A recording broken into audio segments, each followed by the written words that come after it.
मा भारतको अन्तिम छोडको विवेकानन्द स्ट्याचु भन्ने यहाँनिर पछाडि छ।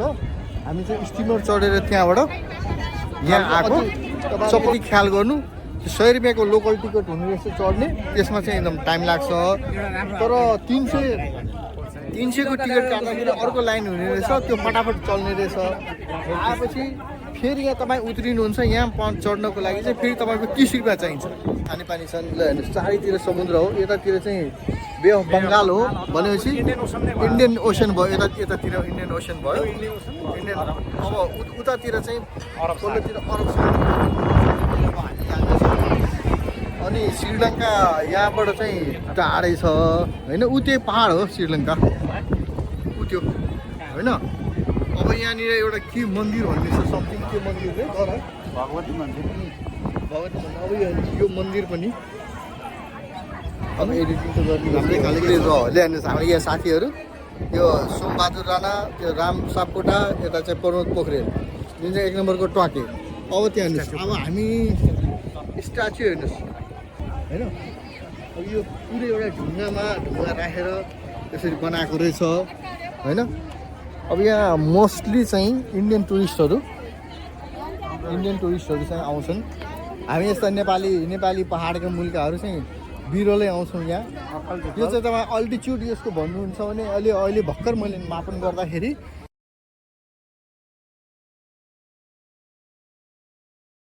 5 मिटरको यसमा चाहिँ भेटाइयो होइन।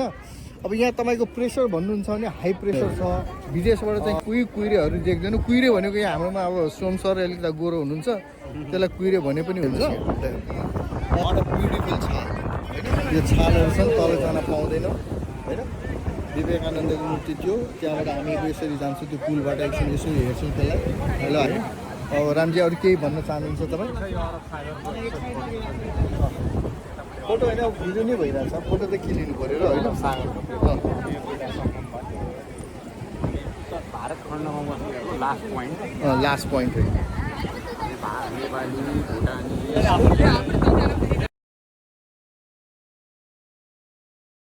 Take the photo. ओके, त्यो हामी त्यहाँ स्टिमरबाट त्यहाँबाट आएको।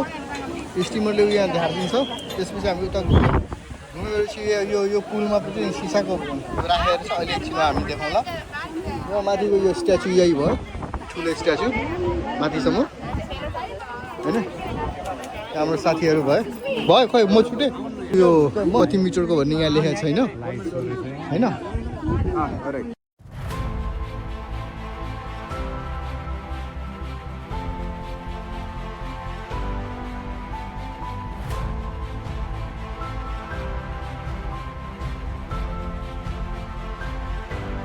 विवेकानन्दको यो हेरेर हामी फर्किँदैछौँ है। त्यहाँ सिसा छ।